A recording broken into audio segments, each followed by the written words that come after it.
kayak gitu. Kalau orang Jepang kayak gitu, nggak bisa kayak orang Indonesia ya. Kalau orang Indonesia kan, wah telepon enak banget, aku video callan, ketawa, dan kawan-kawan itu di Indonesia. Kalau di Jepang nggak ada model kayak gitu, ya. Jadi memang benar-benar di sana tertib, buang sampah apa itu dipilah semuanya, kayak gitu, nggak asal. Oke, selanjutnya yaitu kesehatan yang tadi saya sampaikan. Kesehatan yang pertama yang tidak boleh, ya, yang tidak boleh adalah tadi alergi dingin no. Jangan dipaksakan untuk berangkat ke Jepang, ya, karena sangat-sangat berisiko dan berbahaya. Itu. Terus yang kedua, tidak boleh yang punya riwayat penyakit berbahaya yang menular, misalnya punya TBC atau punya penyakit-penyakit menular yang lainnya, itu nggak boleh, pasti nggak boleh. Ataupun pernah patah tulang, operasi yang pasang pen, itu juga berisiko kalau untuk magang di Jepang. Selebihnya kalau penyakit-penyakit yang biasa, nggak masalah, seperti itu. Kemudian yang berikutnya adalah biaya. Nah, biaya ini juga perlu diperhatikan. Untuk biaya sendiri tidak perlu khawatir. Kemarin ada soalnya si kembar Edra sama siapa tuh? Nah, soalnya nggak punya biaya, nggak usah mikir biaya dulu. Yang penting ada kemauan dulu, masalah biaya nanti bisa dipikir bersama. Intinya ada kemauan dulu, niat dulu, ya, ada niat dulu. Nanti pasti akan ada solusi, kayak gitu. Karena untuk biaya sendiri itu bisa menggunakan dana talang. Jadi kamu bisa membayarnya pada saat sudah bekerja di Jepang. Tetapi memang ada biaya awal. Nggak apa-apa, biaya awal nggak perlu dipikirkan yang terlalu yang terlalu serius sekali. Ya walaupun tetap dibayarkan, tetapi nggak perlu menjadi masalah yang besar. Itu ketika kamu nanti sudah di Jepang juga lebih dari lebih, kayak gitu, ya. Jadi nggak perlu khawatir. Sekitar sampai 35 juta itu untuk yang 3 tahun itu udah all in, semua sudah tercover.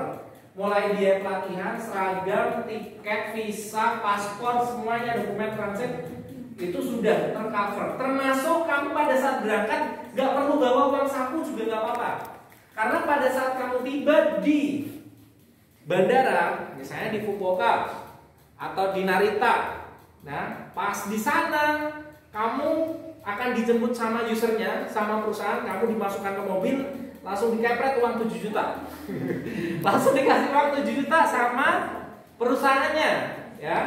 Dikasih uang karena di hari pertama kalian datang ke Jepang, kamu diminta untuk belanja.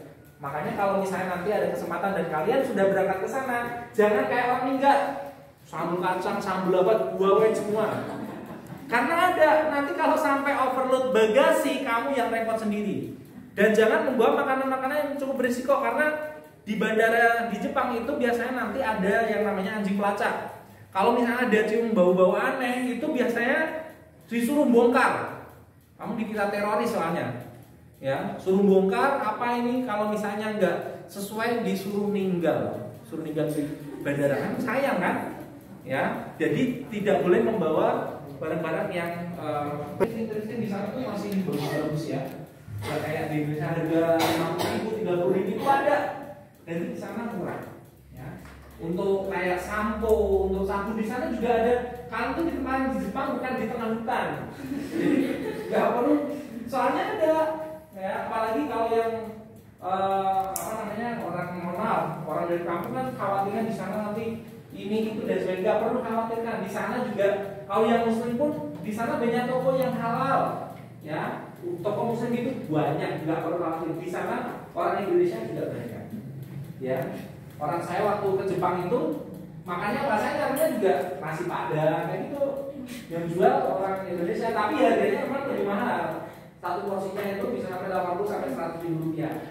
Ya, kalau makan-makan yang model kayak gitu, makanya kalau yang program di Jepang nanti ada pelatihan trainingnya, itu ada training terkait dengan cooking class. Jadi diajari masak, bikin ramen sederhana, terus bikin makanan-makanan yang ala-ala Jepang yang sederhana di sana, bahannya yang ada itu diajarkan di Indonesia. Kenapa? Biar pada saat kamu datang ke Jepang itu udah nggak bingung. Karena kamu pada saat datang di Jepang itu kan tinggalnya di apartemen ya. Jadi dan kamu nggak perlu khawatir Kadang kan orang tua takut itu nanti anak saya jangan-jangan sendirian atau apa.